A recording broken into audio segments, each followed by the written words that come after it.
மகரம் ராசி 7.5 சனியில் 5 வருட சனி முடிந்து கடைசி 2.5 ஆண்டுகள் சனி. இதை போக்கு சனி, மங்கு சனி, பொங்கு சனி அப்படின்னு நம்ம சொல்லுவோம். 20/12/2023 முதல் 6/3/2026 வரை 2.5 ஆண்டுகள் நம்ம வாழ்க்கையில் இனிமேல் தான் படிப்படியாக வாழ்க்கையில் எந்திக்க போகிறோம். 5 வருஷம் பல போராட்டங்கள். வரன் பார்த்தோம், ஒன்றுமே அமைய மாட்டேங்குது, மாப்பிள்ளை அமைய மாட்டேங்குது, பெண் அமைய மாட்டேன்னா ரொம்ப ஒரே குடும்ப பிரச்சனைகளாக இருக்குது. ஆனால் இப்போ பெண் அமைய ஆரம்பிச்சிடும், திருமணம் நல்லபடியாக சிறப்பாக அமையும், மாப்பிள்ளை பிடிச்சிருக்கும், ரொம்ப இருவிட்டா சம்மதம்லாம் கிடைக்கும். அதே போல் கணவன் மனைவி ஒற்றுமை இருக்கும், குழந்தை பேர் கிடைக்கும், வீடு வாகனம் சூப்பராக வாங்கக்கூடிய அமைப்புகள் உண்டு. நம்முடைய வாழ்க்கை தரத்தை படிப்படியாக அமைத்துக் கொள்வோம்.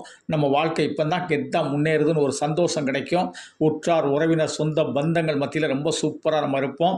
சனி பகவான் 50% நன்மையோடு பயணம் செய்கின்றார். இந்த நன்மை தொடர்ந்து பயணம் கிடைக்கும். வெற்றிகள் பல உண்டு. நல்ல எந்த காரியத்தை தொட்டாலும் அந்த காரியம் வெற்றி கிடைக்கும். நன்றி. தெய்வீக மாரிமுத்து 98.